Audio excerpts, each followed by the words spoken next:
Di dalam surga, kami datang dalam ucapan syukur malam hari ini. Terima kasih karena Tuhan begitu baik dan menyatakan kebaikan-Mu di dalam kehidupan kami. Kembali malam ini kami rindu bersama-sama membuka firman-Mu ya Tuhan. Dan kami mohon biarlah waktu kami membuka firman-Mu, bukalah juga hati kami. Jadikanlah hati kami seperti tanah yang baik, supaya ketika benih firman-Mu ditaburkan, itu boleh sungguh-sungguh berakar, bertumbuh dan juga berbuah nyata di dalam kehidupan kami.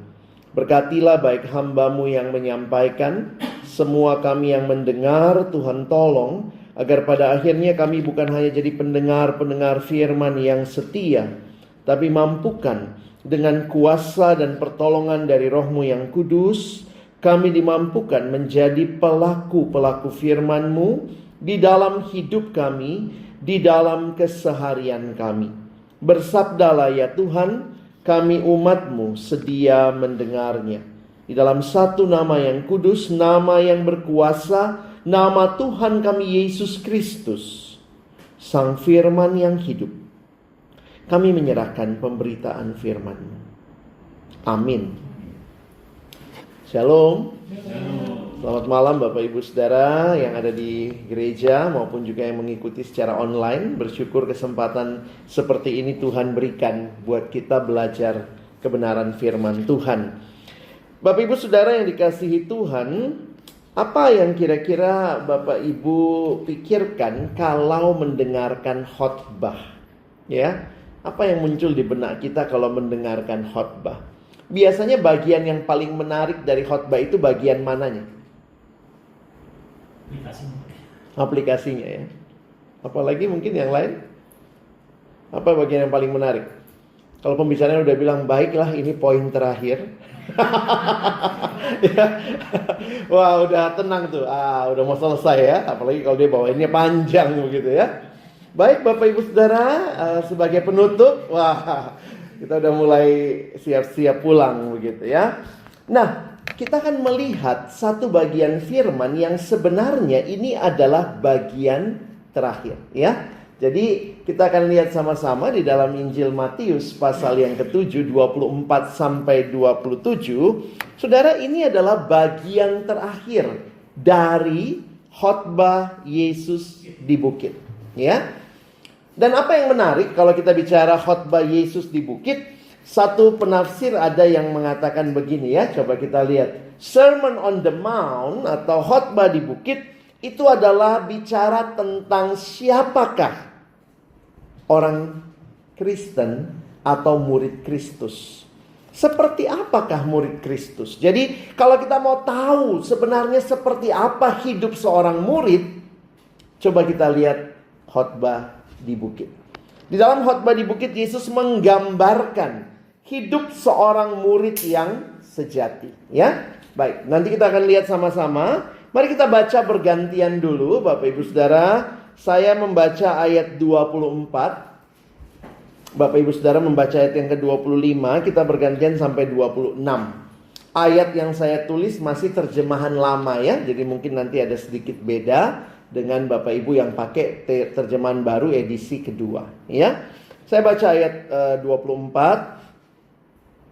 Setiap orang yang mendengar perkataanku ini dan melakukannya, ia sama dengan orang yang bijaksana yang mendirikan rumahnya di atas batu.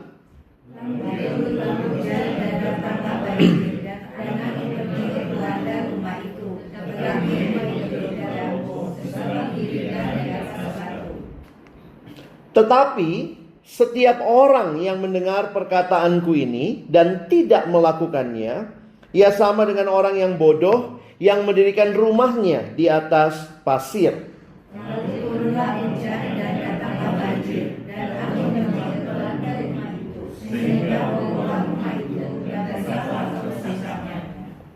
Sedemikian jauh pembacaan firman Tuhan. Berbahagialah kita yang bukan hanya membacanya, tetapi juga merenungkannya, melakukannya dan bahkan membagikannya. Nah Bapak Ibu Saudara yang dikasihi Tuhan, kembali lagi khotbah di bukit adalah pengajaran Yesus tentang siapakah seorang murid, seperti apa karakternya, Seperti apa kehidupannya? Seperti apa pilihan-pilihan hidupnya? Jadi kalau nanti Bapak Ibu baca keseluruhan khotbah di bukit, itu mulai dari mana? Mulai dari Matius 5, 6, dan 7. Sebenarnya ada yang bilang ini khotbah di bukit ini menarik ya. Karena kalau Yesus khotbahnya dia bacain aja tuh 15 menit selesai loh Bapak Ibu. Lebih dikit lah, 20 menit kali ya. Jadi ada yang berkata apakah ini khotbah yang singkat atau khotbah yang panjang. Nah tentunya kalau kita perhatikan ini sebenarnya kumpulan dari khotbah yang Yesus ajarkan ya. Jadi kalau saya melihatnya juga mungkin dalam beberapa kesempatan Yesus mengajar. Dan ketika dia mengajar di bukit itu, kemudian ini menjadi bagian yang dibukukan oleh penulis Matius ya. Mari kita lihat sebentar seperti apa gambaran khotbah di bukit. Khotbah di bukit diakhiri ya. Jadi bagian terakhirnya diakhiri dengan panggilan untuk berkomitmen kepada ajaran Yesus. Sebab menarik, pengikut Yesus Kristus bukanlah mereka yang hanya takjub kepada ajarannya. Saudara perhatikan, kekristenan berfokus bukan hanya kepada ajaran Yesus, tetapi kepada pribadi Yesus. Jadi ini tidak bisa dipisahkan ya. Makanya kalau orang berkata yang menyelamatkan itu apa? Ajaran Yesus atau pribadi Yesus? Pribadi Yesus. Jadi Yesus yang mengajarkan itu menjadi pribadi yang adalah Tuhan dan Juru Selamat bagi kita. Jadi itu yang harus kita pahami. Yang menyelamatkan kita bukan ajaran Yesus saja, tetapi yang paling utama adalah pribadi Yesus. Karena itu Tuhan tidak hanya mau di akhir khotbah, saya coba pikir gini ya. Di akhir khotbah Tuhan tidak cuma mau murid-murid terkesan, wow khotbahnya luar biasa. Tetapi apa respon terhadap khotbah tersebut? Maka ada panggilan untuk berkomitmen. Saudara jangan cuma jadi Kristen burung gereja ya. Kalau saya bilang burung gereja itu sebenarnya begini ya. Jadi kalau saudara pikir-pikir ya, burung gereja itu unik ya. Lahir di gereja, besar di gereja, makan di gereja, mandi di gereja, bahkan namanya pun burung gereja begitu ya. Tapi dia tidak punya relasi dengan sang pemilik gereja. Itu yang mungkin harus kita ingat, bahwa kekristenan sejati, murid sejati bukan cuma kagum ajaran Yesus. Karena kalau saudara nanti belajar ajaran Confucius, itu bagus-bagus juga saudara ya. Ajaran Buddha juga bagus. Apalagi kan semua itu mengajarkan hal-hal yang bagus, hal-hal yang baik. Tetapi hanya satu pribadi yang sanggup menyelamatkan, yaitu Yesus. Dan disinilah iman kita bukan hanya kepada ajaran Yesus, tetapi kepada pribadi Yesus. Agama lain bicara apa? Kepercayaan lain bicara apa? Terima ajarannya. Tapi buat kita orang percaya, terima Yesusnya. Buka hatimu. Terima Yesus sebagai satu-satunya Tuhan dan Juru Selamat. Ya. Nah, yang menarik, panggilannya apa? Di akhir khotbah, Yesus memberikan panggilan untuk mereka memilih, untuk murid-muridnya memilih. Jadi saya menuliskan begini. Ini adalah panggilan yang terdiri dari dua pilihan yang sangat kontras.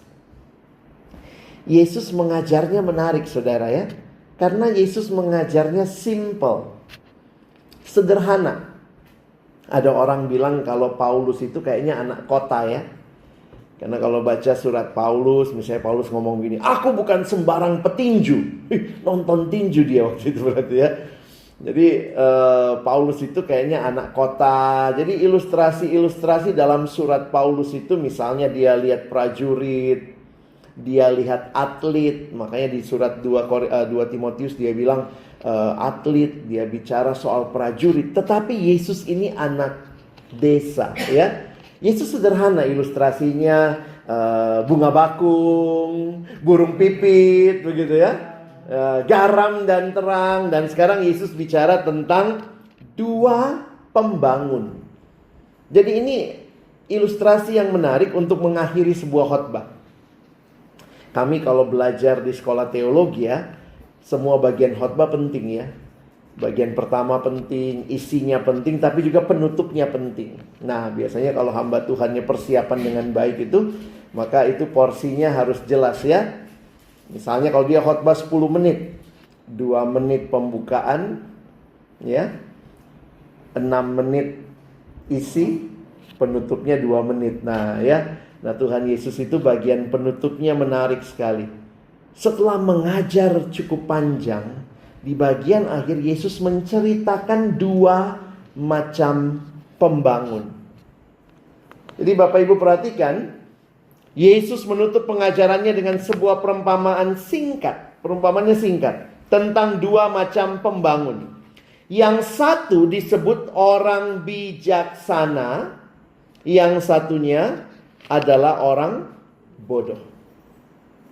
Nah, banyak orang waktu dibicarakan apa sih sebenarnya yang Yesus ajarkan, langsung bayangannya membangun rumah. Itu ilustrasinya.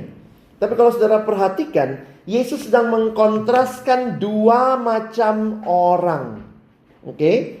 Yang dia kontraskan, yang pertama adalah perhatikan orang yang bijaksana. Banyak orang langsung, oh membangun rumah. Bukan itu inti pertamanya.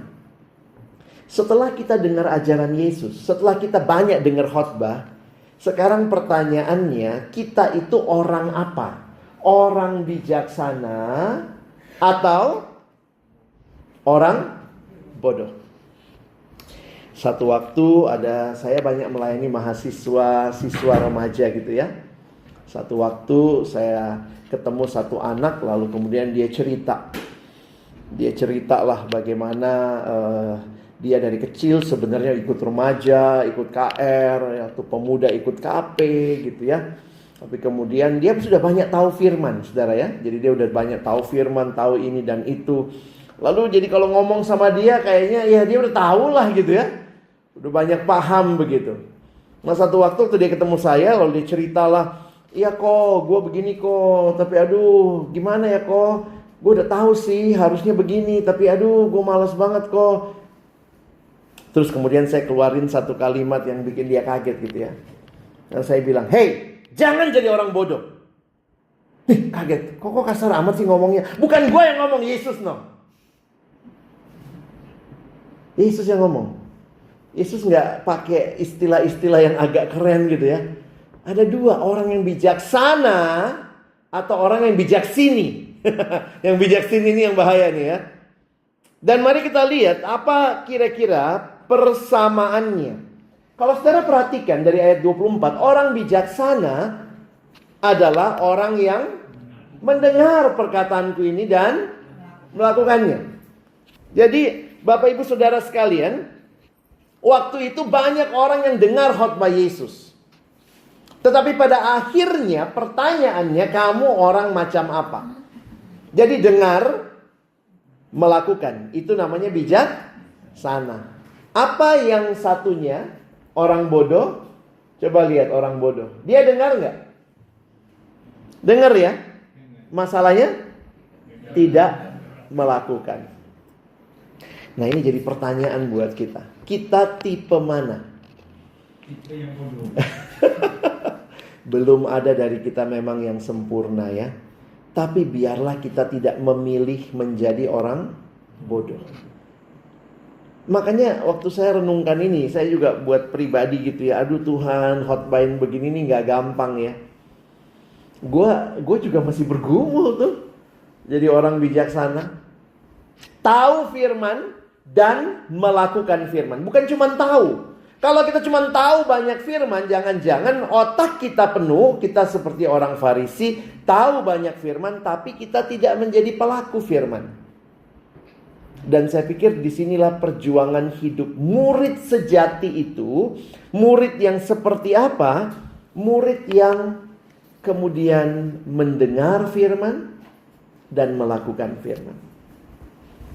Jadi bisa jadi banyak yang dengar Yesus khotbah, tapi siapa mereka? Itu bukan waktu khotbah ditentukan. Saya ulangi kalimat ini. Siapakah mereka?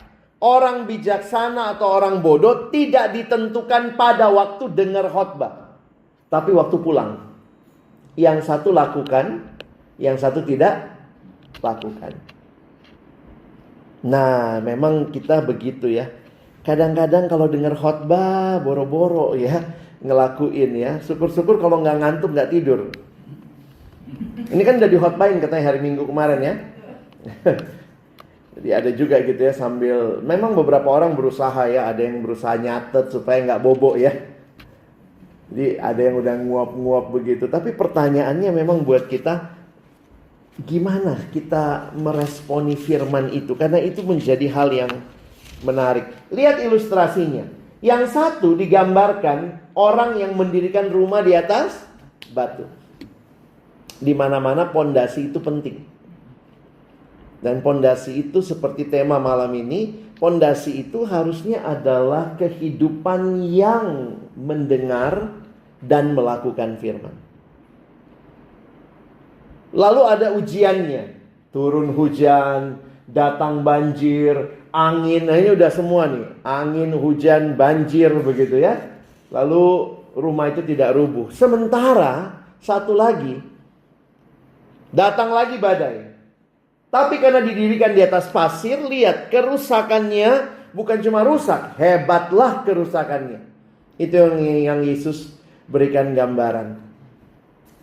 Jadi saya membayangkan Tuhan Yesus tidak cuma senang banyak orang dengar khotbahnya ya. Tapi pulang dari sini, ini orang jadi orang bijaksana atau jadi orang bodoh, pilihannya ada pada masing-masing. Saya banyak ketemu anak remaja juga gitu ya. Jadi kadang-kadang ditanya, saat teduh penting gak? Oh penting banget kok. Itu perintah Tuhan misalnya ya. Atau apa, baca firman Tuhan. Dengan apakah seorang muda mempertahankan kelakuannya bersih, menjaganya sesuai dengan firman Tuhan, bangun disiplin rohani, bangun pagi, baca Alkitab, merenungkan firman. Jadi saat teduh penting. Penting kok. Kamu tahu gak? Tahu. Melakukan. Nah itu masalahnya kok. Gitu ya. Waktu ditanya, gimana saat teduhmu yang kamu bilang penting itu? Gimana saat teduhmu? Teduh kok, teduh sekali. Ini jadi pertanyaan buat kita.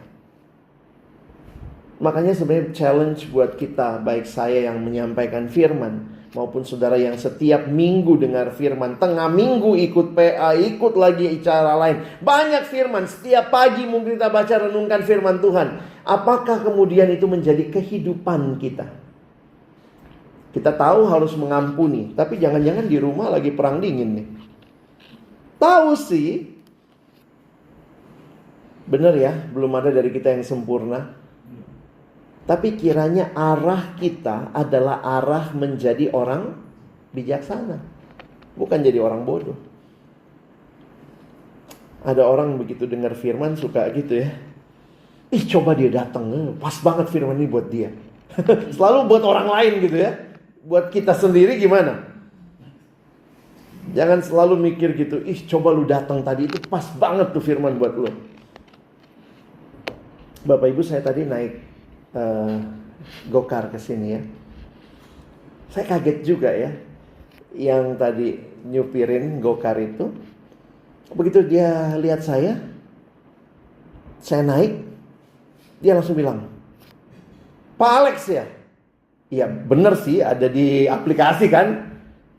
Tapi waktu dia tahu nama belakang saya, karena di aplikasi saya nggak tulis Pak Alex Nanholi, dia bilang saya Nanholi ya. Salah ya, Nanlohi ya. Tapi dia ingat gitu ya. Dalam hati saya yang kudus, holy. Jadi waktu dia bilang Pak Alex Nanlohi ya. Iya Pak. Kok tahu? Saudara, Bapak Ibu tahu, dia bilang gini, saya pernah ikut KKR Bapak yang pimpin tahun 2017. Dia ingat lagi sampai tahunnya. Saya kaget gitu ya. Maksudnya gini, saya pikir ini orang nebak doang atau apa gitu. Tapi waktu dia bisa sebutkan acaranya kan di sini Pak ya. Terus saya tanya tadi sama dia, Bapak kok masih ingat saya? Ya saya ingat Bapak sama kacamatanya katanya. Tapi kemudian saya tanya lagi, emangnya waktu itu Bapak ngapain? Datang dengan siapa segala macam? Terus dia bilang gini, iya Pak, soalnya saya ingat banget firman-Nya menyentuh saya. Peristiwa 2017, tapi dia ingat karena dia katakan firman-Nya menyentuh dia. Saya nggak nanya lagi sih bagian mana yang menyentuh ya. Tapi poinnya waktu saya menghayati itu, iya ya, sebenarnya banyak orang yang dengar firman, tapi bagaimana meresponinya. Maka kalau kita bikin perbandingan Bapak Ibu ya, mendirikan rumah di atas batu menggambarkan sikap yang mendengar dan melakukan kehendak Yesus. Dari luar sama-sama kelihatan rumah, sama-sama datang duduk begitu ya. Dari luar kedua rumah terlihat mirip, namun di mana ujiannya ketika ada badai menunjukkan bahan sesungguhnya dari masing-masing rumah tersebut. Jadi kalau Bapak Ibu mau coba membandingkan, kira-kira perbandingannya bisa begini. Orang bodoh sama orang bijaksana sama-sama mendengar. Lalu apa bedanya? Yang bodoh tidak melakukan, yang bijaksana melakukan. Yang bodoh digambarkan seperti membangun rumah di atas pasir. Orang bijaksana membangun rumah di atas batu. Lihat ya, Yesus tutup khotbahnya dengan tantangan ini. Jadi kira-kira kalau pakai bahasa sekarang di habis khotbah, berbahagialah orang yang miskin di hadapan Allah. Jangan kamu khawatir akan hidupmu, itu Matius 6 ya. Terus kemudian Yesus tutup. Udah dengar semua kan? Pulang pilih. Mau jadi orang bijaksana atau jadi orang bodoh. Di mana ujiannya? Ketika ada badai. Seorang penafsir bilang begini, badai melambangkan hari penghakiman yang akan memisahkan kedua rumah. Untuk hidup benar di hadapan Allah, kita harus mempercayai dan menaati firman-Nya. Tidak ada jalan lain. Pondasi hidup kita adalah firman Tuhan. Indah benar, ajaib benar, firman kehidupan. Itulah yang menjadi pondasi kehidupan Kristiani kita. Mana yang akan saudara pilih ketika menjalani hidup di dunia ini? Mau jadi orang bodoh atau mau jadi orang bijaksana? Tapi bagi saya yang menarik adalah ternyata pilihan ini, karena saya baca beberapa penafsir, saya cukup kaget ya. Mereka tidak hanya mengkaitkan badai itu dengan, kita suka ngomong, oh badai kehidupan, terpaan ekonomi, terpaan relasi, oh ada masalah sakit penyakit. Betul, itu semua bisa kita katakan sebagai badai. Tapi beberapa penafsir yang saya baca mengkaitkan itu dengan kekekalan. Karena badai apa yang terakhir dan terbesar yang akan manusia alami? Disitulah menyatakan siapa murid sejati, siapa yang bukan. Maka sesungguhnya ini bukan sekadar pilihan saat ini, tapi ini punya konsekuensi dalam kekekalan. Saya kutip seorang penafsir bernama David Platt, ya. Dia bilang begini, kita harus mendengar Yesus ketika dia mengatakan ada badai yang datang. Dia tidak berbicara tentang apa yang sering kita identifikasi sebagai badai kehidupan. Walaupun, dia ngakuin juga ya, walaupun memang badai kehidupan itu nyata, dan hal itu adalah badai yang menyakitkan seperti sakit kanker, mungkin mengalami perceraian, atau mungkin mengalami kehilangan orang yang dicintai. Kita bisa sebut itu semua badai. Oke? Namun yang Yesus bicarakan menurut dia mengacu pada realitas bencana final dan badai masa depan yang benar-benar menghancurkan, yaitu penghakiman Tuhan. Mungkin akan terjadi malam ini, atau mungkin 10.000 tahun dari sekarang, karena kita belum tahu kapan Yesus datang kedua kali. Bisa hari ini, bisa malam ini, bisa mungkin kapan lagi. Tapi itu pasti akan datang. Dan Yesus mengingatkan kita, bahwa kecuali rumah itu didirikan di atas batu, maka akan hebatlah kerusakannya. Jadi dia menariknya kepada konsekuensi kekal. Dan bagi saya ini satu penafsiran yang menarik juga ya. Karena khotbah Yesus bukan cuma masalah, gue kayaknya seneng deh hari ini. Oke deh, ini kayaknya gue gak seneng. Tapi mari melihat ini ada konsekuensi kekal di dalamnya. Bagaimana kita bisa menghadapi penghakiman Tuhan? Bagaimana sikap orang percaya menghadapi penghakiman Tuhan? Kita bersyukur karena Yesus yang mati dan bangkit itu menjadi juru selamat bagi kita. Kenapa kekristenan disebut Injil? Kenapa berita kita itu Injil? Apa artinya Injil? Kabar baik. Kabar baik tentang apa? Keselamatan. Keselamatan itu apa? Hidup kekal. Terus dihukum nggak? Loh, kalau keselamatan hidup kekal berarti tidak dihukum. Loh, kok bisa nggak dihukum? Enak banget. Makanya namanya Injil. Kalau dihukum itu bukan namanya Injil, itu namanya konsekuensi aja.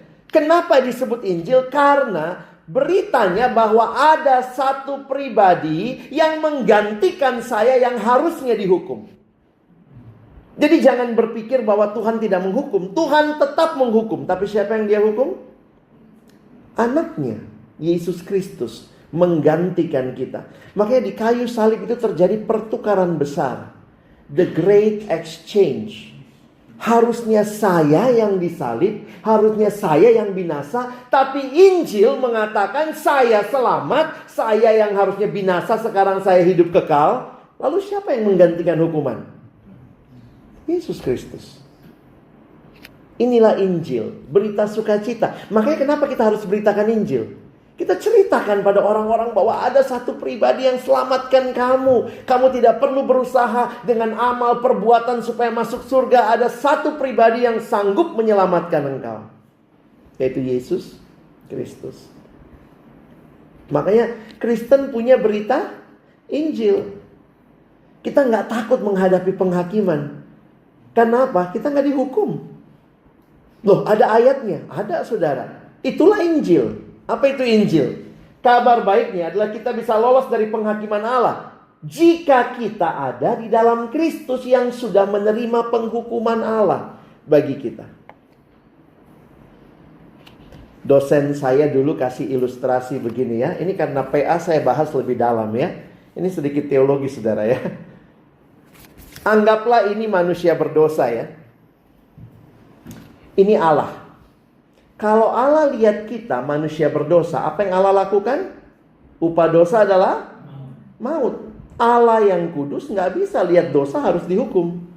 Loh, kenapa kita gak dihukum? Karena Yesus menggantikan kita. Anggaplah ini Yesus ya. Maka waktu kita diselamatkan oleh anugerah Allah, sekarang kita terima Yesus, kita ada di dalam Dia, Dia ada di dalam kita. Nah, ini kesatuannya jangan kita pikir, jangan terbalik mikirnya. Aku dalam Yesus berarti Yesus lebih besar. Kalau Yesus di dalam aku berarti aku lebih besar. Nggak bisa begitu ya. Karena Allah bukan benda. Apa artinya aku di dalam Kristus, Kristus di dalam aku? Itu kesatuan yang bersifat rohani. Itu mirip kayak gini Bapak Ibu ya. Nanti pulang ambil kapas, masukin kapas ke dalam air. Nah sekarang saya tanya, itu air dalam kapas atau kapas dalam air? Ya dua-duanya benar ya. Nah, karena nyerap kan. Begitu dikatakan kita di dalam Kristus. Jangan kita pikir, oh Yesusnya besar, akunya kecil. Oh aku di dalam Kristus, Kristus di dalam aku. Oh Kristusnya mengecil masuk dalam diriku. Enggak begitu. Karena itu bicara kesatuan rohani, kesatuan spiritual. Maka waktu kita terima Yesus, kita ada di dalam Dia, Dia ada di dalam kita. Maka ini Kristus ya. Kita ada di dalam Kristus. Thank you Pak. Waktu kita ada di dalam Kristus, perhatikan apa yang terjadi. Waktu Allah melihat kita, siapa yang Allah lihat? Yesus. Kenapa kita nggak dihukum? Bukan karena kita benar, karena Kristus yang benar. Jadi kita tidak dihukum karena penghukuman itu diberikan kepada Kristus, kita jadinya dibenarkan. Di mana ayatnya? Coba lihat. Kita baca sama-sama ya, Roma 8, lihat yang di depan saja, ayat 1 dan 2 ya. 1, 2, ya. Demikianlah sekarang tidak ada penghukuman bagi mereka yang ada di dalam Kristus Yesus. Roh yang memberi hidup telah memerdekakan kamu dalam Kristus dari hukum dosa dan... Nah, Bapak Ibu jangan bingung dengan istilah teologi ya. Kita nggak akan dihukum, oke? Sekarang pertanyaannya, ada penghakiman nggak?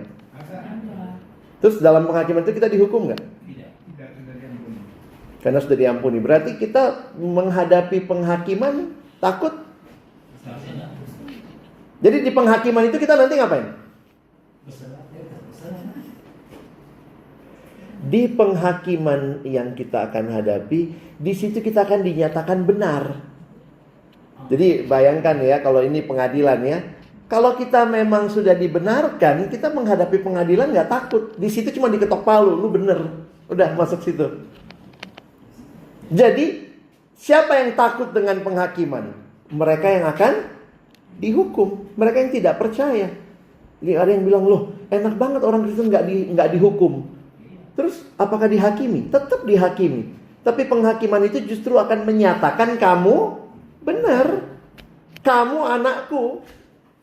Ya, jadi coba Bapak Ibu jangan kebolak-balik konsepnya ya. Nah, lalu dari mana? Apa ceritanya? Gimana Yesus bisa menggantikan kita? Itu dijelaskan Paulus. Memang tulisan Paulus itu cukup rumit, tapi di situ dia menggambarkan apa yang terjadi. Ya, coba kita lihat Roma pasal 8. Kenapa? Karena Yesus Kristus telah menggantikan kita menanggung hukuman tersebut. Jadi Bapak Ibu jangan pikir hukumannya tidak ada. Tetap ada hukuman. Namanya dosa harus dihukum. Tapi yang menerima hukuman itu adalah Yesus. Di mana ayatnya ini? Kita baca ya. 1, 2 ya. Sebab apa yang tidak mungkin dilakukan oleh hukum Taurat karena tak berdaya oleh daging, telah dilakukan oleh Allah dengan jalan mengutus anaknya sendiri dalam daging, yang serupa dengan daging yang dikuasai dosa. Karena dosa, ia telah menjatuhkan hukuman atas dosa di dalam daging, supaya tuntutan hukum Taurat digenapi di dalam kita, yang tidak hidup menurut daging, tetapi menurut roh. Jadi itulah yang kita harus hayati ya. Kalaupun khotbah di bukit ini diakhiri dengan pilihan, kita bisa lihat 2 tingkat. Ini pilihan untuk mau jadi orang bijaksana atau mau jadi orang bodoh. Tetapi juga ini pilihan yang lebih dalam. Kamu mau percaya Yesus artinya hidup kekal, atau kamu tetap mau menjadi orang yang binasa. Dan di situ kita lihat betapa pentingnya Injil diberitakan. Makanya saya tulis sebagai penutup ini ya.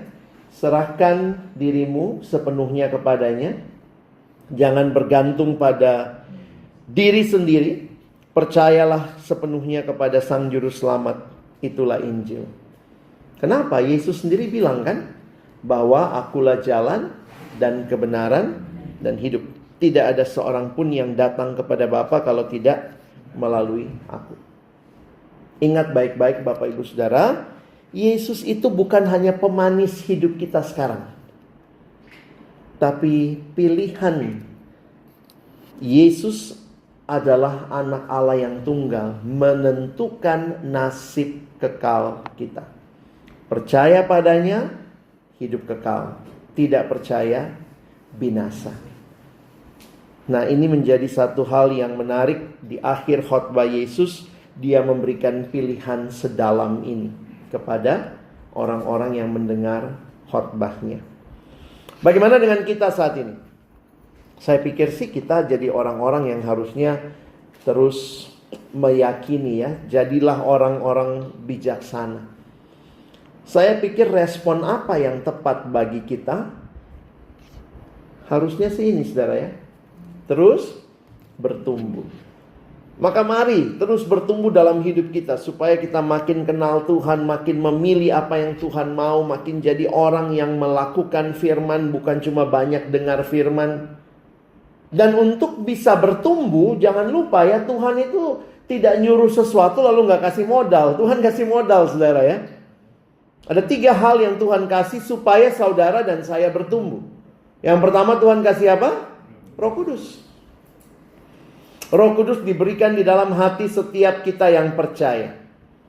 Kita orang-orang Calvinis, orang-orang yang dari gereja-gereja Protestan percaya ya, Roh Kudus sudah ada dalam diri setiap orang yang percaya. Beberapa gereja lain kan merasanya Roh Kudus itu mesti diundang lagi masuk sendiri gitu. Makanya ada gereja-gereja, ada kebaktian untuk dipenuhi roh segala macam. Kenapa kok di GKI nggak ada gitu ya? Kita kurang Roh Kudus? Oh enggak, karena keyakinan kita Roh Kudus sudah diberikan. Tahu dari mana? Ya dari Alkitab. Allah kan Tritunggal, masa terima Yesus Roh Kudus ketinggalan di luar?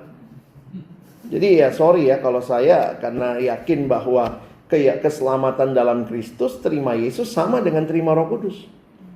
Nah, walaupun ada gereja lain di luar sana melihatnya 2 pengalaman terpisah. Terima Yesus, nanti terima Roh Kudus lagi. Perlu penumpangan tangan pendetanya, nanti perlu menggelepar-gelepar. Oh itu baru terima Roh Kudus. Itu roh kuda kali ya, sampai jadi aneh begitu ya. Buat saya no. Ayatnya di mana Pak?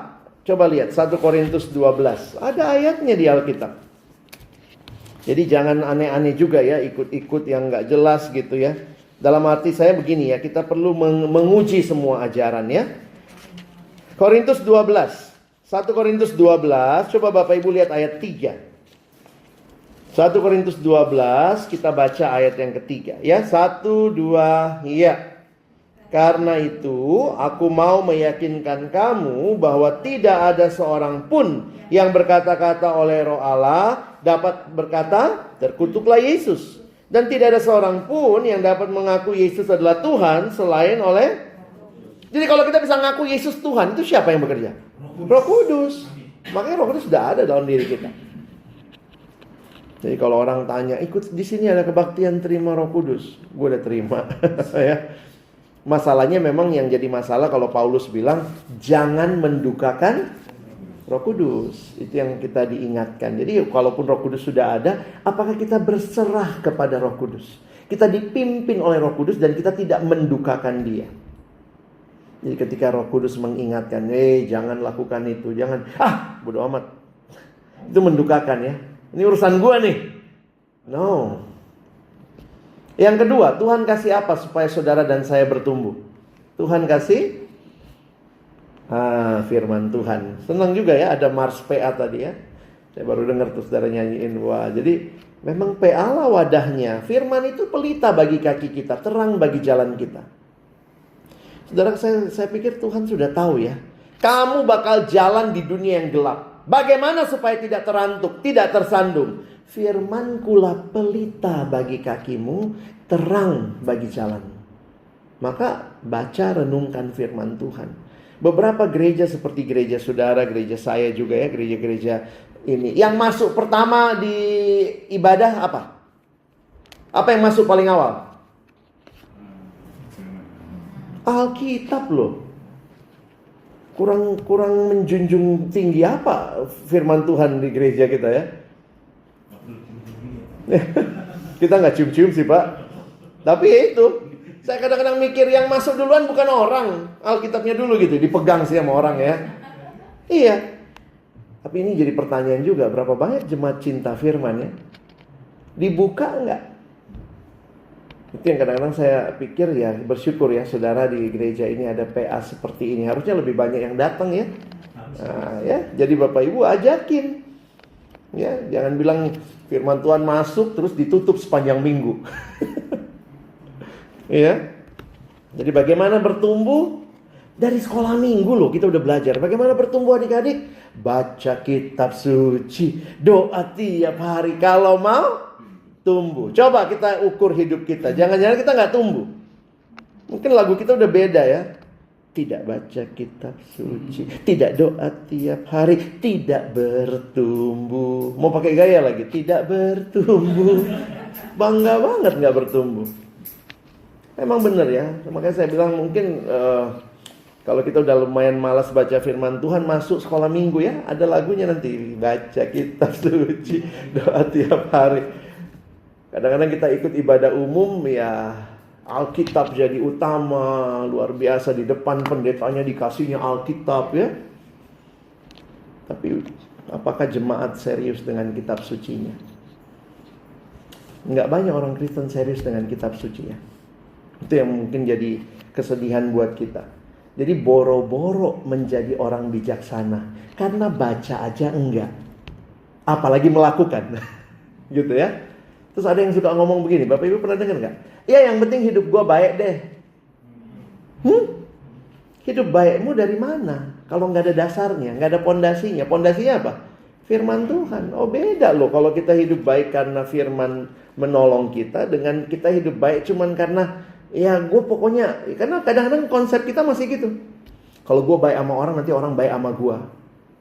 Terus baliknya gimana? Kalau orang gak baik sama kita jahat juga. Oh itu bukan Alkitab loh, hati-hati.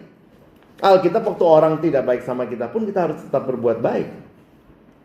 Jadi banyak filosofi yang orang pikir Kristen. Bukan. Karena cuma sekedar masalah perbuatan baik. Hati-hati Bapak Ibu ya. Jadi rindukanlah gereja saudara jadi gereja yang mencintai firman. Maka PA ini kalau bisa didatangi lebih banyak ya. Kalau nanti sudah masuk kita di online-nya pun sharingkan ke teman-teman yang lain ya. Di grup-grup KTB atau apa yang lain dibagikan juga. Kan ada online-nya ya. Saya pikir itu bagus juga bisa kita bagi ya. Terakhir Tuhan kasih komunitas. Kita nggak bisa bertumbuh sendiri. Kita butuh saudara seiman, makanya ada komunitas seperti ini. Jadi rindukanlah, terus bertumbuh. Supaya apa? Supaya yang Yesus rindukan, kamu jadi orang bijaksana, terjadi dalam kehidupan kita. Kadang-kadang saya mikir gini Bapak Ibu ya, ini ilustrasi terakhir. Kita kalau di gereja kayak kita ini, orang masuk pun dihitung ya. Ya. Cetek gitu ya. Saya kadang-kadang suka gitu ya, pengen 2 kali deh dihitung habis dari toilet, gue lagi. Ya, cetek. Terus yang kita laporin minggu depan, berapa yang? Berapa yang datang kan? Tapi kira-kira Tuhan lihatnya apa ya? 300 yang datang kebaktian pertama. Tapi berapa orang bijaksananya? Berapa banyak orang bijaksananya? Jangan-jangan datang 300 tapi mungkin ya kita nggak menghakimi ya. Tapi kita mesti lihat. Kita melihat jumlah, tapi Tuhan melihat siapa yang bijaksana, yang tahu firman-Ku dan melakukan firman. Belum ada yang sempurna, tapi kiranya kita terus bertumbuh. Kalau kita gagal, bangkit lagi. Gagal, bangkit lagi. Jadi jangan kemudian gagal, ya sudahlah, gue bodoh aja seumur hidup gitu ya, enggak. Kiranya firman Tuhan menolong kita, ya. Oke, saya berhenti di sini. Silakan Bapak Ibu Saudara, kalau ada pertanyaan, ada sharing, silakan.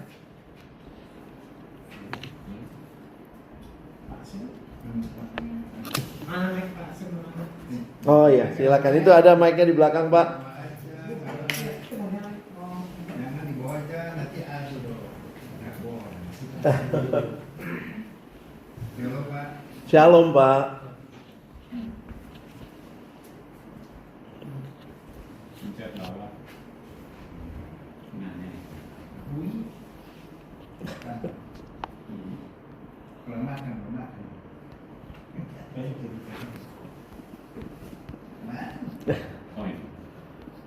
Bisa Pak. Kedengaran kenceng kok Pak. Silakan. Udah. Shalom. Saya mau tanya ini. Baca firman, nama baca firman, ini mah baca tiap pagi 24 jam firman. Di pagi jam di apa tuh? Pak Tol kan nonstop. Iya. Pagi kan dia jam 5 ada firman Tuhan. Terus baca sama dengar ketika Bapak kali ini saya baca kali itu, tapi saya responkan semua firman Tuhan saya lakukan. Saya lakukan bukan tangan kanan masuk, ini harus saya responkan, saya jalankan, maafin orang, Iya. banyak diam, lakukan baik, dulu kayak Tuhan, belajar ibadat, kita aktifin ibadah. Gimana? Pentingnya baca apa? Dekati Tuhan. Itu saya, tapi saya kalau dekati Tuhan ada sesuatu yang dapat. Jadi yang sulit punya bukan buka jalan. Banyak orang baca tapi nggak dijalankan. Tapi mendingan dengar tapi dilakukan. Kalau di dalam firman itu kan hidup kan. Iya, Baca iya. kita nggak ngerti. Kalau firman hidup, bisa begitu Pak. Ya kalau baca firman itu kalau hidup. Kita yang kalau baca firman kita nggak tahu. Tapi penting dengar, lakukan itu. Kalau firman itu hidup kan. Kalau kita baca nggak tahu semua harus gimana. Jadi saya pikir pentingnya dalam firman Tuhan. Kedua, dapat kaki Tuhan. Kalau ibadah dulu kaki Tuhan. Apa yang diperintah, kita lakukan itu. Gimana betulnya? Oke, thank you Pak. Nah, saya kasih sedikit gambaran dulu. Di zaman Yesus, tidak semua orang punya Alkitab cetak. Makanya karena belum ada dibilang siapa yang mendengar firman. Nah, cuma jangan lupa yang Bapak dengar itu khotbah. Puji Tuhan, khotbahnya menjelaskan firman. Bagi saya, oke. Tetapi jangan lupa di dalam khotbah juga ada tentunya setiap orang punya penafsiran atau setiap bagian, sehingga izinkan juga Bapak dengarkan. Kalau memang kita makin tua, kayak kadang-kadang makin sulit baca ya, dengar Alkitab audio. Aduh kok gue gak ngerti kalau baca ini. Nah mungkin waktu dengar, habis dengar kita coba dengarkan penjelasan. Jadi sebenarnya saya harus tetap membedakan antara mendengar khotbah dan mendengar firman. Karena firman yang dimaksud itu adalah ya Alkitabnya. Tapi apakah itu menolong? Ya kalau itu menolong kita memahami isi Alkitab ya itu bagus. Tapi jangan lupa, kenapa? Ada juga orang lain kan misalnya ya, dari gereja lain juga khotbah. Semua bilang firman. Nah, firmannya siapa nih ya? Ini nubuatan ya. Apa nubuat apa kubuat atau nubuat gitu ya. Siapa yang buat begitu. Nah, itulah makanya begini. Waktu kita makin bertumbuh sebenarnya kita makin bisa memahami apa yang firman Tuhan sampaikan. Ya. Jadi saya senang kalau hamba Tuhannya itu benar-benar mengkhotbahkan firman. Tapi ada juga khotbah-khotbah nggak buka Alkitab. Kadang bingung saya.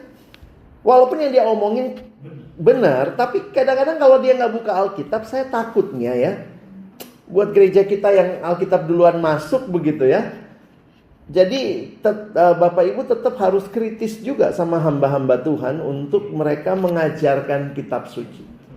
Saya pernah waktu masih remaja ikut kebaktian di gereja X ya, saya nggak usah sebut ya. Tapi waktu di situ saya hamba Tuhannya ngangkat Alkitab sih, tapi nggak dibuka. Udah hafal Pak? Udah hafal ya. Tapi sampai habis selesai ibadah tuh ya dia cuma gini-gini, gitu-gitu aja. Dalam hati saya nih Alkitab kalau bisa nangis gile, sakit banget gue dipukul mulu dari tadi tapi nggak dibuka gitu ya. Nah kalau buat saya ya GKI kan Bapak Ibu masih di GKI ya. Panjang gak baca Alkitabnya hari Minggu? 4 bacaan itu leksionari ya. Puas-puas dah gitu ya. Tapi itulah realita sebenarnya gereja yang mau menghidupi firman. Firman dibacakan dan waktu firman disampaikan itu menjadi kekuatan bagi jemaat. Apalagi setelah itu disertai dengan penjelasan. Itulah namanya khotbah. Jadi harusnya sih sinkron Pak. Tapi kita punya hikmat Pak, bahwa itu pendeta kalau di khotbah dia keluar dulu, buka kitab, kita respon, kita punya hikmat. Iya. Jadi kita apa yang dapat benar kan jalan sesuai dengan firman dia doa, baca kitab langsung itu baru benar. Karena kita harus punya hikmat. Betul. Jangan asal ngomong saja, kita penting kita bagaimana Tuhan sama dia. Betul. Jadi kita bukan bodoh aja. Kita hidup dengan berhikmat lah, bahwa dia ngomong tentu benar. Padahal itu juga manusia biasa-biasa. Betul. Jadi kita penting hikmat, bisa tahu bahwa ini pendeta utus Tuhan. Jadi saya juga agak marah Pak, jadi banyak GBI juga asal ngomong jatuh. Kita harus saling. Iya. Pendeta banyak loh. Benar Pak. Sekarang bagaimana di YouTube kejadian saya harus tutup ya. Iya. Saya kasih buat kalian, saya senangkan Tuhan. Bukan nama gereja, tapi nama Tuhan, nama gereja di bawah malu. Bagaimana bisa bawa Tuhan selamat? Betul. Jadi Tuhan jangan lihat manusia lagi. Iya Tuhan. Kita saling terima Tuhan, benar nggak dibawa baca susunannya, terus lihat tingkah lakunya hidupnya benar nggak gitu. Jangan lihat manusia, dia juga manusia kan ternyata manusia. Benar. Kita punya hikmat. Kalau kita biasalah kita jangan ikutin. Memang iya. Tapi jangan ikut. Jangan ikut yang salahnya. Jangan salahnya. Gitu aja. Nah gitu. Cuma itu Pak, kadang-kadang yang saya agak takut sekarang, banyak yang kayak gitu. Pendeta gue nggak mungkin salah. Hah? Pendeta lu Tuhan gitu ya. Jadi maksudnya kita pun harus jadi jemaat seperti Bapak bilang, berhikmat dan bisa. Kan Tuhan juga bilang ujilah segala macam roh. Ya, jadi jangan karena dia hamba Tuhan, dia pendeta, oh pasti benar. Oh enggak juga. Sebelum tadi itu, kalau Bapak Ibu baca Matius 7 di atasnya, Yesus bicara pengajar sesat. Dan satu penafsir bilang begini, perhatikan, Yesus mengatakan mereka melakukan banyak, sampai 3 kali kata banyak muncul, menunjukkan bahwa mereka bernubuat demi namaku, melakukan banyak mujizat. Tapi Yesus bilang, maaf, aku tidak kenal kamu. Jadi memang kita pun juga sebagai jemaat harus apa ya? Ya pakai kata berhikmat lah ya. Saya mau pakai kata cerdas ya, karena banyak yang hikmat goblok ya. Asal pendeta dia pikir pasti benar. Padahal poinnya adalah pendeta yang mengkhotbahkan firman Tuhan, itu yang kita harus ikuti. Ya. Ada lagi? Maaf Pak, saya salah. Ya. Pak siapa? Pak Saud. Pak Saud. Iya, silakan Pak. Di Kristenan kita sebetulnya harus membentuk suatu iman. Nah, bagaimana kita bisa membentuk iman kita sekuat batu cadas, Pak? Terus ada lagi, apakah ini masih ada kesinambungan dengan batu penjuru dan batu karang? Apakah ketika batu cadas itu mungkin nggak tahu ya, batu cadasnya tidak digambarkan sebesar apa, selebar apa? Apakah dengan berkorelasi dengan batu penjuru, batu cadas itu bisa menjadi lebih besar itu Pak? Maksud saya itu apa? Dengan menjalankan firman itu Pak, atau menurut Bapak bagaimana? Masih ada nggak korelasinya dengan batu penjuru dan batu karang? Di dalam Alkitab ada beberapa istilah yang dipakai untuk menunjukkan tentang siapa Yesus. Nah, di dalam Alkitab batu penjuru itu cuma Yesus. Misalnya ya, batu penjuru itu kan sebenarnya dari titik itulah kita membangun segalanya. Jadi gini, Alkitab banyak menggunakan ilustrasi dan salah satunya adalah masalah batu itu. Nah, terus nanti Bapak Ibu lihat lagi 1 Petrus misalnya, dia mengatakan batu yang dibuang oleh tukang-tukang bangunan telah menjadi batu hidup ya. Jadi sebenarnya nggak terlalu perlu kita hubung-hubungkan batu-batuan itu, enggak ya. Tapi lebih kepada begini, saya lebih menggunakan apa yang ditulis di 1 Korintus 3. Coba kita lihat sebentar ya. 1 Korintus 3. Saya pikir bagian kita bukan, karena pondasinya sebenarnya Yesus ya. Nah, Yesus kebenarannya, firman-Nya. Maka 1 Korintus 3 di ayat 10. Iya. Sesuai dengan anugerah Allah yang diberikan kepadaku, aku sebagai seorang ahli bangunan yang terampil telah meletakkan dasar dan orang lain terus membangun terus di atasnya. Namun tiap-tiap orang harus memperhatikan bagaimana ia harus membangun di atasnya. Sebab tidak ada seorang pun yang dapat meletakkan dasar lain daripada dasar yang telah diletakkan, yaitu Yesus Kristus. Jadi makanya kalau ditanya sebenarnya pondasinya apa? Pondasi Yesus. Jadi batu karang itu sebetulnya ada Iya. di batu penjuru itu. Iya, batu karang itu kan gambaran Yesus. Pondasi itu ada di batu pondasi kita sebetulnya ada di atas pondasi Yesus itu sendiri. Yes. Dan di atas itulah kita membangun. Jadi jangan sampai kita merasa kitalah pondasinya. Oke, itu dia. Jangan dibalik. Saya Gitu. pikir apakah besar dan kecilnya ada? Iya. Kalau pondasinya mendasarnya Yesus, dia tidak melihat mengenai hal Iya, besar dan betul. kecil. Karena Yesus. Bagi saya karena nanti kalau tidak kita akan merasa gini, oh kalau batu gua kecil, rumah gua kecil nanti. Iya. Kalau batu gua gede, rumah gua gede. Seolah-olah nanti usaha kita membuat. Nah, saya tidak lihat itu sih. Intinya tetap dasarnya Yesus. Ada yang lain, Bapak Ibu? Silakan. Saya minta untuk menjadi seorang yang bijaksana kan tadi dikatakan kita harus mendengar dan melakukan. Iya. Melakukan perintah Tuhan tuh, perintah Tuhan kan begitu tinggi, begitu mulia, begitu sempurna. Saya merasa kok sulit sekali melakukannya itu, Pak. Apakah kalau kita belum melakukan hal-hal yang Tuhan perintahkan, kita tidak bijaksana, Pak? Karena saya melihat, karena ajaran Tuhan itu kan begitu luar biasa, kan? Kasihi musuhmu, Iya. segala macam. Kadang-kadang kita belum bisa menerimanya, Pak. Karena kita malah menyakiti, kalau seorang suami menyakiti istri, ya. kayak belum sempurna, Pak. Apakah itu bisa dikatakan sebagai orang Kristen yang tidak bijaksana walaupun kita udah berpuluh tahun, udah ubanan ikut Tuhan, tapi masih ada gagalnya? Apakah kita bisa dikatakan tidak bijaksana, Pak? Iya. Realitanya begini dulu, Pak, bahwa kita tidak mungkin sempurna.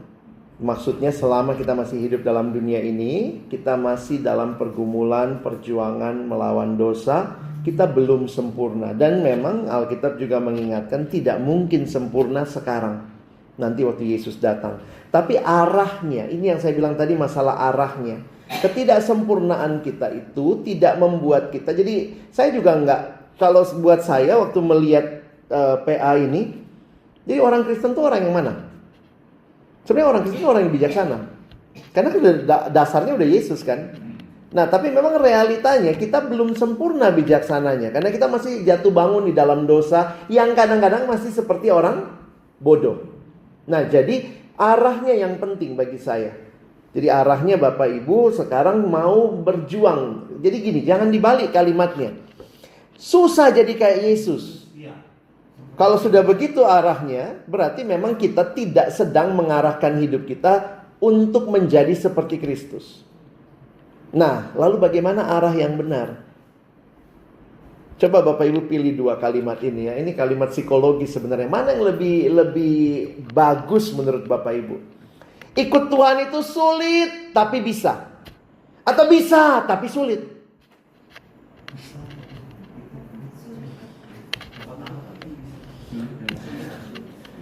Kadang-kadang kalau kita dengar khotbah gitu ya, wah bisa nih, pulang ada komitmen. Tapi pulangnya aduh susah banget sih. Atau lebih baik kita ngaku, ikut Tuhan tuh sulit tapi bisa. Nah pertanyaannya, kok bisa? Karena ada Roh Kudus. Loh, tapi Roh Kudus ini, makanya jangan dukakan Roh Kudus. Kalau Roh Kudus bilang, lu ampunin deh, aduh gue malu, males gitu. Kalau gue ngampunin kan kayaknya turun harga diri gue gitu. Nah jadi saya ingat salah satu pendeta kasih ilustrasi begini ya. Mungkin ini gambaran aja. Saya pakai ilustrasinya ini bule tadinya, tapi saya bikin Indonesia. Ada orang disuruh pidato kayak Bung Karno. Ini Bapak Ibu mungkin masih pada kenal Bung Karno ya. Bung Karno kalau pidato kan ya. Ada satu orang disuruh pidato kayak Bung Karno. Dia bilang, gue kagak bisa pidato kayak Bung Karno. Kenapa? Gue bukan Bung Karno. Tapi kalau rohnya Bung Karno ada dalam gue bisa dimampukan untuk pidato kayak Bung Karno. Dengan kekuatan kita sendiri, mau hidup kayak Yesus gak bisa. Tapi kalau Roh Kudus itu diam di dalam kita, Roh itu akan menolong kita untuk bisa mengikuti apa yang Tuhan mau. Ada saatnya kita gagal, tapi Roh itu bangkitkan kita lagi. Jadi Bapak Ibu masih ingat buah roh? Ya. Alkitab bicara buah roh. Sebenarnya itu bukan buah-buah roh ya. Kalau kita pelajari baik-baik, itu kalimat aslinya bukan buah-buah roh. Kesannya banyak buah. Itu satu buah, 9 rasa. Kalah tuh nano-nano ya. Satu permen 3 rasa doang. Karena Alkitab bilang buah roh adalah kasih, sukacita, damai sejahtera, dan seterusnya ya. Nah, pertanyaan saya, itu buahnya siapa? Itu bukan buah kita. Itu buahnya kalau Roh Kudus diam dalam aku berserah, maka buahnya kasih. Saya ini pendendam. Alex ini pendendam, Alex ini tidak sabaran. Tapi kalau Roh Kudus diam di dalam saya, maka buah kehadiran Roh Kudus dalam diri si Alex bisa mengasihi, bisa sabar. Coba Bapak Ibu perhatikan ya, bandingkan hidup kita. Iya ya, gue dulu gak sabaran banget sama suami, sama istri. Terus makin lama kok gue makin sabar ya. Jangan sombong, wah gue hebat kan. Puji diri, haleluya gitu. Jangan. Kita makin menyadari, iya ya, waktu gue makin, tadi senang ya Bapak, tadi Bapak bilang kapan mesti diam, kita diam. Itu kan pasti bukan Bapak tuh dulunya pasti cerewet ya Pak ya, pasti ya. Sekarang masih ada juga sisanya kan. Maksudnya kita tuh berubah. Kalau Bapak Ibu lihat perubahan kita tuh kadang kagum gitu ya. Tuhan hebat ya, bukan saya yang hebat. Makin kita serahkan diri dipimpin sama Tuhan, Tuhan pimpin kita. Tapi belum sempurna Pak, memang belum, pelan-pelan ya. Sedikit, kita perlu balik sekolah minggu nih, lagunya semua di sekolah minggu ya. Sedikit demi sedikit, tiap hari, tiap sifat, Yesus mengubahku, Dia ubahku, sejak ku terima Dia. Hidup dalam anugerahnya, Yesus mengubahku, Dia ubahku. Oh juru selamatku, bukan seperti yang dulu lagi. Meskipun nampak lambat, namun ku tahu, ku pasti sempurna nanti. Usulin lah ya, di KU nyanyi lagi lagu itu ya. Kita nyanyi di lagu-lagu kayak begitu sederhana, kata-katanya lugas lagi. Kalau kadang-kadang kata-kata di Kidung Jemaat tuh udah rumit kata-katanya gitu, kita bingung juga. Tapi thank you Pak, itu pergumulan real kita. Dan bersyukur Tuhan kasih Roh Kudus. Ada lagi? Mungkin yang mau tanya atau mau sharing juga gak apa-apa, yang gak mesti nanya ya. Mungkin ada yang Bapak Ibu lihat, alami, bisa kita cerita. Silakan Bu. Ya, mic biar yang di rumah bisa dengar. Oh, ini kalau yang di YouTube juga ada yang mau nanya boleh. Iya, silakan ya. Ini berkaitan dengan firman sebagai fondasi hidup. Kita kan berusaha memberikan fondasi untuk anak-anak yang masih remaja.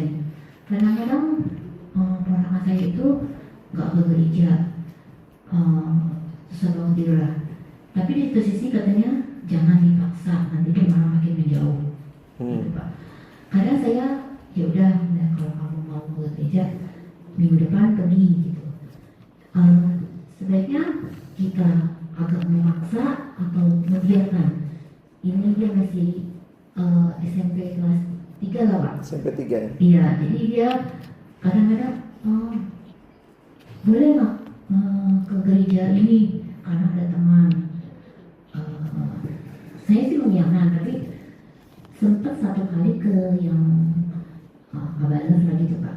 Cuma akhirnya kalau saya bilang sama saya ikut, saya nunggu dulu gimana pengajarannya. Itu dia lebih ke temannya di depan Pak. Sedangkan saya kan masih ke yang Injil gitu. Iya. Dia kalau dia ngaji saya kasih gitu. Tapi ini udah agak cuma sekali doang sih. Iya. Jadi gimana Pak untuk menghadapi Iya. remaja ini Pak? Wah, ini menarik ini ya. Kita perlu memang melihat bahwa anak remaja menjadi masa depan kan buat gereja juga. Dan sebenarnya iman dan hidup dia butuh firman. Mungkin kalau saya kasih usulnya begini ya Bu. Karena saya banyak di remaja ya, jadi saya juga sadar betul dipaksa salah. Iya Pak, saya juga ngajarinnya ke Alex di metodis tadi. Iya ya. Baru Retret metodis ya, betul. Dia nggak mau. Sebenarnya kalau mau kita usahakan dua-duanya ya, misalnya kalau di rumah bisa memulai ibadah sederhana. Nah ini yang saya lihat memang banyak yang waktu anak udah remaja baru mau mulai masa ibadah. Harusnya sih dari dia lebih kecil. Minimal di rumah ada family altar seminggu sekali atau sebulan sekali. Jadi maksudnya itu untuk menciptakan juga bahwa kita keluarga Kristen mau bangun suasana yang rohani. Mungkin banyak dari kita nggak ngalamin, saya pun juga nggak ngalamin walaupun besar di keluarga Kristen, itu aneh.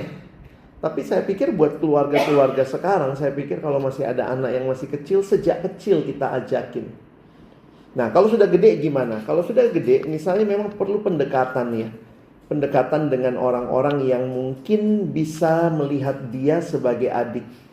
Memang agak sulit dengan keluarga dalam arti begini. Pendekatan keluarga itu bisa pendekatan orang tua anak, tante ponakan, om ponakan ya. Tapi di gereja itu pendekatannya menarik. Biasanya koko cici. Pembimbing remaja itu kan biasanya koko atau cici buat mereka. Jadi saya pikir tidak kalau bisa terbuka kasih nomornya ke koko cicinya untuk mereka juga yang mengajak. Karena apa? Di sisi yang lain, jadi ini bukan cuma effort dari rumah, tapi juga sebenarnya ada komunitas yang rindu menyambut dia. Beberapa anak memang kalau datang itu juga kayak ya sudah karena dipaksa, di situ juga kayak ya nggak pernah diajakin khusus misalnya begitu. Jadi beberapa pendekatan bisa dilakukan termasuk pendekatan melibatkan gereja untuk mengajak ya. Nah tapi di sisi yang lain sih saya pikir kalau ikut teman ya saya setuju perlu diawasi ke tempat mana. Dan itu mungkin anak sekarang kan gitu ya ikut teman gitu. Tapi memang ikut temannya itu yang kita mesti cek ya. Tentu di semua gereja pasti punya perbedaan. Nah itu yang kita mesti ngomong pelan-pelan juga kasih tahu. Misalnya kenapa berbeda? Karena bisa jadi mereka pulang sama pertanyaan. Apalagi kalau mereka udah mulai keseringan ke situ, melihat, mungkin mau mulai pelayanan. Kayaknya gue kalau di situ mesti dibaptis ulang deh. Nah itu kita udah bingung dah. Lu mau baptis ulang, emang kurang airnya dulu. Tapi itu yang kadang-kadang jadi masalah. Nah memang selain itu sih pendekatan pribadi ya, banyak doa lah ya. Kalau anak remaja sekarang saya juga sadar betul gak gampang. Beda banget sama dulu ya. Dulu saya ingat kalau anak-anak remaja tuh rajin banget kumpul di gereja ya. Sekarang mereka di kamar main game.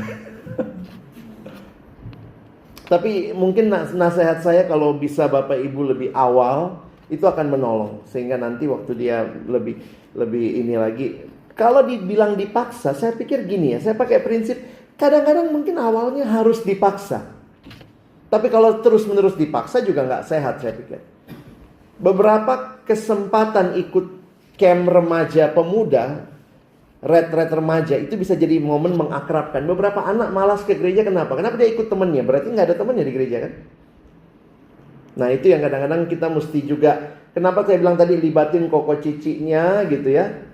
Di zaman dulu tuh mungkin kalau Bapak Ibu yang seangkatan-angkatan yang di atas gitu. Dulu tuh suka besuk nggak sama teman anak remaja gitu ya? Sekarang masih jalan nggak ya besuk remaja ya? Rasanya di masih ya? Kasih aja namanya untuk dibesuk misalnya kalau bersedia gitu ya. Itu kan juga jadi tempat supaya dia tahu ada orang yang mengharapkan dia hadir di situ. Tapi Pak, awalnya jangan salahkan anak. Orang tua dari kecil harus dibawa ke sekolah minggu. Iya. Keluarga kecil suruh dia sekolah minggu bangun. Yang penting orang tua dan anak. Kita dari kayak pohon dari kecil kita. Iya. Kalau udah besar susah. Betul. Jadi jangan salahkan anak. Orang tua yang salah. Kita tidak perlu perhatian tidak utama Tuhan. Bangun. Ada yang cari kita harus begitu. Jadi anak tuh bisa lama-lama sangat. Iya. Itu bukan salah anak, bukan tua. Itu jadi kita harus tanggung jawab sama Tuhan. Memang pengalaman itu beda-beda sih. Iya. Kalau saya dari kecil, bapak saya kan tua, Iya. ibu aktif di suara ibu-ibu, saya Iya. dengar kali tadi. Mereka berdua tidak straight. Tidak apa? Tidak straight. Oke. Mengharuskan kami untuk ke gereja tiap minggu. Tapi entah kenapa ketika remaja, waktu itu saya SMP 63, jadi saya nggak pernah sekolah minggu. Terus ketika nggak sekolah minggu nggak pernah jarang. Lebih tepat cuma pada saat mau Natal sekolah minggu latihan mau ya. Entah kenapa dari gereja ini ketika ada semacam KKR itu terpanggil. Tetap pertumbuhan iman saya turun naik. Tapi saya meyakinkan memang orang tua saya tidak straight untuk bertindak seperti aku gereja, kalau pakai marah apa enggak. Tapi saya yakin mereka mendoakan saya gitu, Pak. Betul. Saya punya keyakinan gitu ketika saya makin dewasa, makin bertumbuh, makin merindukan Tuhan. Saya kira itu buah dari doa Orang tua, iya. Ya. Jadi memang saya setuju ya, walaupun kita mesti lihat kondisi masing-masing keluarga ya. Cuma saya melihatnya begini, seberapa banyak mungkin keluarga Kristen yang peduli sama kerohanian anak. Nah itu yang kayaknya kita perlu bangun ya. Kalau sudah terlanjur atau apa ya kita perlu cari cara lain. Tapi paling tidak kita bangun kerohanian, dan itu nggak mudah. Saya pernah usul begini ya, usul iseng ya. Apa sekolah minggu suruh bayar ya? Kenapa pagi-pagi kita bangunin anak? Bangun lo, kenapa sekolah bayar? Pergi lo gitu ya, dari pagi pokoknya jam berapa masuk sekolah pergi. Karena sekolah minggu mungkin nggak bayar ya, jadi kayaknya beda semangatnya. Orang tua kalau ketemu satu sama lain yang ditanya apa kebanggaan orang tua sekarang ya, kebanggaannya berapa matematika anak lo? Oh begitu, anaknya bagus ya. Ini ibu-ibu kalau nunggu gitu, oh nilai tinggi, siapa guru lesnya? Pernah nggak ya kalau ibu-ibu ngumpul atau jemput anak gitu, terus kalau kita ngomong, iya anak gue baru selesai baca Injil Matius, mungkin buatnya Matius. Jadi saya mau mengatakan bahwa kebanggaan banyak orang tua Kristen bukan karena anaknya mengerti firman, anaknya bertumbuh, dan itu evaluasi besar. Saudara sepupu kita, mereka punya anak pulang sekolah ngapain? Ngaji. Kenapa? Mereka punya target kelas 3 SMP dia hatam. Hatam itu selesai baca seluruh Al-Quran dari awal sampai akhir. Walaupun motivasinya supaya dapat pahala kan. Tapi berapa banyak orang tua Kristen rindu anaknya baca Alkitab. Anak pulang sekolah, les matematika, fisika, nilai bagus, tapi kerohanian belum tentu. Yang sana nggak ngerti, dia ngaji terus, baca terus. Yang penting hatam selesai. Nah itu buat saya sedih juga. Satu waktu saya di sekolah Kristen, saya nggak usah sebut sekolah mana, saya tanya nih, pimpin kebaktian 200 anak. Siapa yang dari kecil Kristen? Angkat tangan. Wah, kan itu sekolah Kristen, 90% lah angkat tangan. Dari kecil Kristen, udah lahir namanya Matius, Markus, Maria, Marta gitu ya. Oke, angkat tangan tinggi ya. Sekarang Koko tanya lagi. Siapa yang sudah pernah baca Alkitab sekali habis dari Kejadian sampai Wahyu? Turunnya pelan-pelan aja biar gak malu. Itu anak SMA ya. Akhirnya turunlah tangannya. Puji Tuhan masih tersisa 3 anak sudah pernah baca Alkitab selesai dari Kejadian sampai Wahyu. Saya cuma mau menyatakan ya, kita gereja yang Alkitab masuk pertama.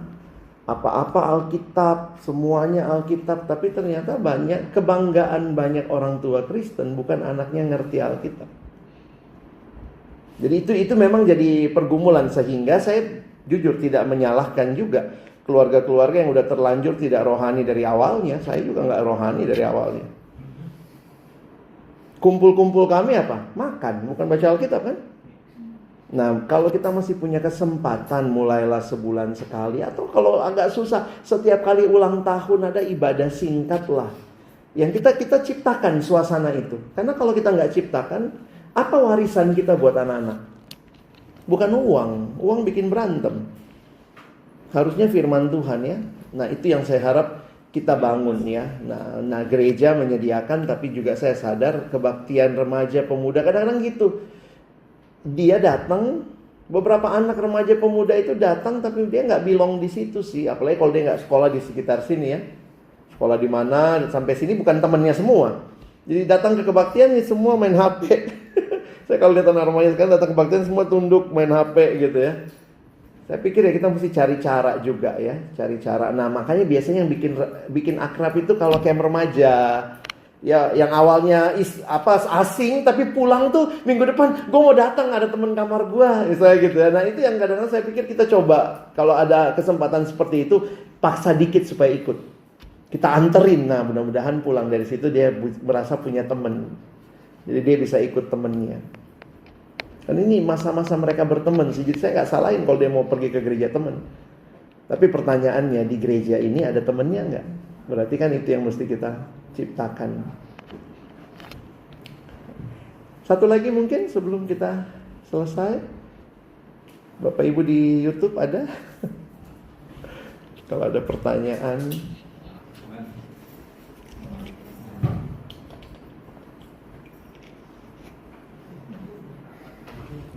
Tidak ada.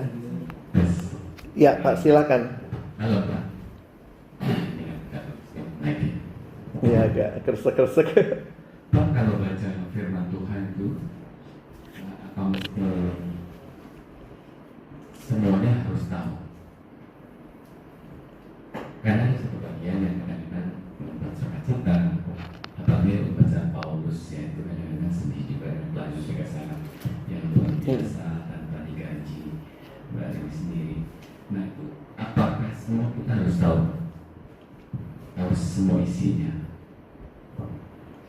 Isi dalam arti memahami konteksnya, latar belakangnya gitu-gitu Pak. Kadang-kadang memang ada susah sekali Pak. Itu gimana caranya? Karena sebenarnya semakin membaca firman Tuhan itu pribadi saya semakin rindu untuk mendalaminya. Itu kadang-kadang kita sampai ulang misalkan ini saya jadi pamer.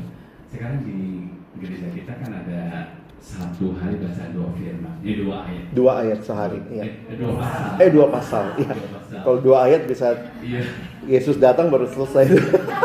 Sedangkan saya kalau baca sampai 5 pasal Pak.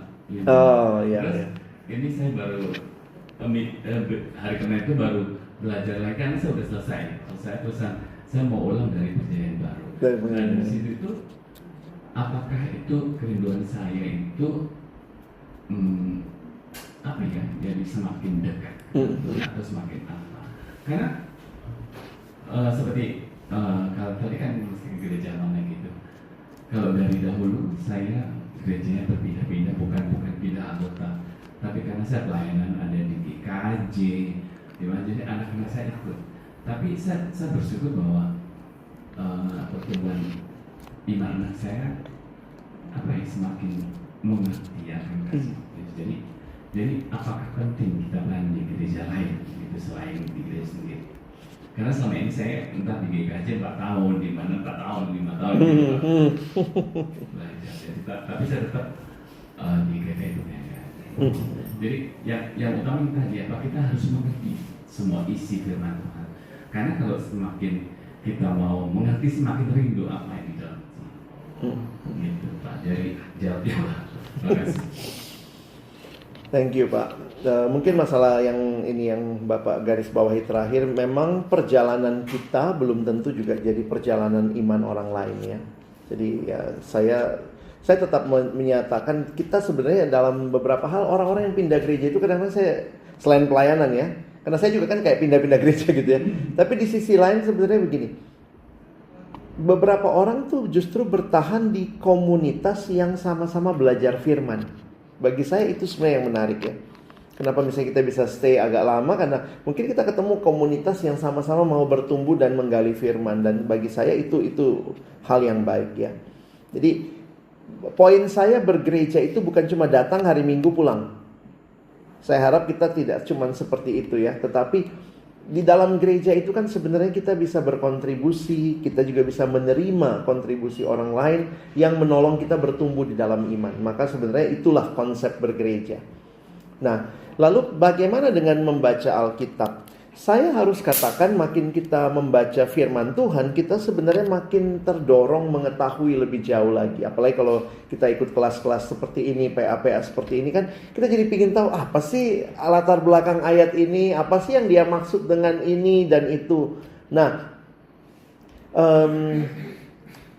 sebaiknya kalau Bapak Ibu merindukan lebih jauh ya pakai buku-buku penuntun. Alkitab yang ada catatan kakinya memang cukup ya agak mahal sih, belakangannya itu sampai 400-an ya. Tapi itu diterbitkan oleh LAI. Alkitab studi. Alkitab. Jadi maksudnya gini, ada catatan kakinya yang memberitahu kepada kita misalnya konteks dari ayat-ayat tertentu. Nah, cuma kalau kita belum sampai ke situ, Pak, ya kalau saya melihatnya begini. Kalau udah masuk ke studi, sebaiknya pisahkan sama membaca harian. Jadi jangan membaca harian 2 pasal terus sambil studi. Nanti kita akhirnya lagi ngapain? Oh, dia udah 3 jam tuh baca Alkitab dan studi gitu ya. Padahal jadi tugas utama kita terbengkalai. Kalau memang mau studi atau mau belajar lebih dalam, sisihkan waktu seminggu sekali misalnya. Jadi Bapak bisa satu hari misalnya baca 5 pasal ya. Tandai aja, aku pengen ngerti ini nih, aku pengen ngerti ayat ini, tandai. Nanti di Sabtu misalnya waktu kita punya waktu lebih panjang, pelajari satu bagian lebih dalam. Supaya kita jangan juga gini ya, wah dia rajin banget baca Alkitab, tapi ternyata di kantor nggak kerja, cuma baca Alkitab di ini. Jadi saya juga nggak mau orang Kristen jadi begitu ya, bukan jadi berkat gitu. Iya. Hidupnya kayak terburu-buru, Pak. Iya. Gitu kan. Iya. Kayak ketika tidak ketemu ya kayak gitu kan, Pak. Sambil lalu aja gitu. Tapi begini, yang kedua, kalau tidak punya Alkitab studi misalnya atau apa, saya mengusulkan membaca terjemahan lain dari ayat yang sama. Nah, makanya Bapak Ibu kalau ada HP, di HP itu saya usulkan mendownload yang namanya bukan Sabda sih ya. Kalau Sabda terlalu coba cari yang namanya YouVersion Bible. YouVersion Bible itu bahasa Indonesia. Jadi Bapak Ibu tahunya ada berapa terjemahan Indonesia sekarang? TB1, TB2, apa lagi? Firman Allah yang hidup tuh. Bahasa Indonesia. BIMK, Bahasa Indonesia Masa Kini. Apalagi? TSI, Terjemahan Sederhana Indonesia. Apalagi? AMD, Alkitab Mudah Dibaca. Jadi sekarang Indonesia aja udah punya pilihan lebih dari 5. Jadi maksudnya gini, kalau Bapak Ibu bingung membaca, jadi gini ya, kalau nanti kapan-kapan kita pelajari, kenapa Alkitab beda-beda? Karena ada yang ingin mempertahankan bahasa aslinya, strukturnya, ada yang ingin mempertahankan ingin menolong orang mengerti artinya. Satu sangat harafiah sehingga sebenarnya agak susah kita baca. Yang satu tuh sangat relevan sehingga menolong kita mengerti artinya. Nah, Alkitab yang baik sebenarnya ada di tengah-tengah. Dia tetap sedikit harafiah, tapi memang makanya kenapa di Indonesia di bahasa Inggris lebih banyak lagi tuh. Jadi kalau kita lihat rentangnya, yang sini mempertahankan struktur, yang sini mempertahankan arti. Nah, semua terjemahan itu ada di spektrum ini. Nah, Indonesia, Alkitab kita ini Alkitab yang lebih dekat ke literal, lebih dekat ke sini. Karena harafiah, maka dipertahankan istilah-istilah yang ada di Alkitab aslinya. Misalnya, Paulus bilang begini, jangan kamu Roh Kudus Allah bicara begini sama Yesus, bicara begini sama Paulus, susah bagimu menendang ke galah rangsang. Nah, apa itu galah rangsang? Kenapa Alkitab kita tetap menggunakan galah rangsang? Karena Alkitab kita mempertahankan struktur harafiahnya. Galah rangsang itu ternyata karena kan Alkitab ditulis dalam konteks orang waktu itu. Zaman itu kalau ada sapi itu biar jalan lurus, maka dikasih bambu itu galah. Di sampingnya Bapak Ibu itu ditaruh kayak duri.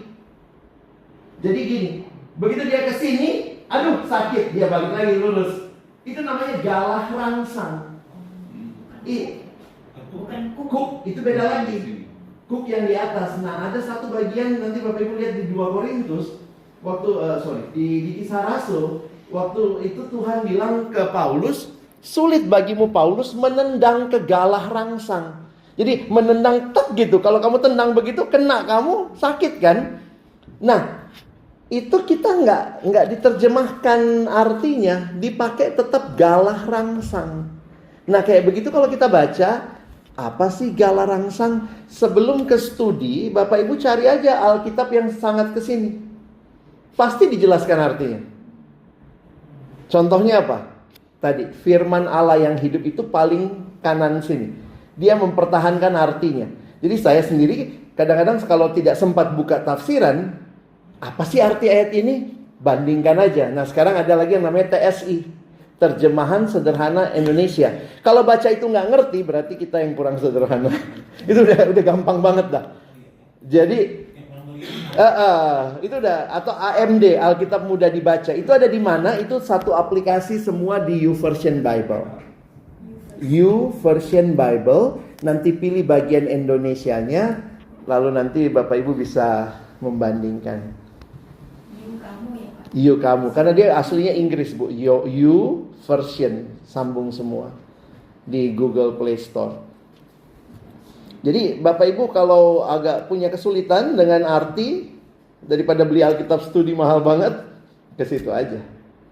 Itu langsung terang tuh artinya. Oh ini toh maksudnya. Oh iya. Kira-kira begitu. Sama-sama. Nanti kapan-kapan lah ya kalau ini ketemu lagi, nanti saya kasih gambarannya, maksudnya apa perbedaan terjemahannya. Nanti undang lagi ya Pak. Ya, kalau pas waktunya oke. Baik Bapak Ibu, cukup saya tutup doa dulu. Ya, mari kita berdoa. Tuhan, terima kasih, kami bersyukur kesempatan belajar Tuhan terus berikan kepada kami. Tapi kerinduan kami bukan cuma belajar, kami mau jadi murid. Murid yang terus belajar, tahu firman, mendengar firman, tetapi juga melakukan firman. Jadikan kami murid-murid-Mu yang sejati ya Tuhan. Kami mungkin seringkali masih gagal, tapi biarlah arah pertumbuhan kami adalah arah untuk mendengar dan melakukan firman-Mu. Terima kasih. Sekali lagi kami bersyukur untuk sesi ini, berkati waktu selanjutnya. Dalam nama Yesus kami berdoa. Amin.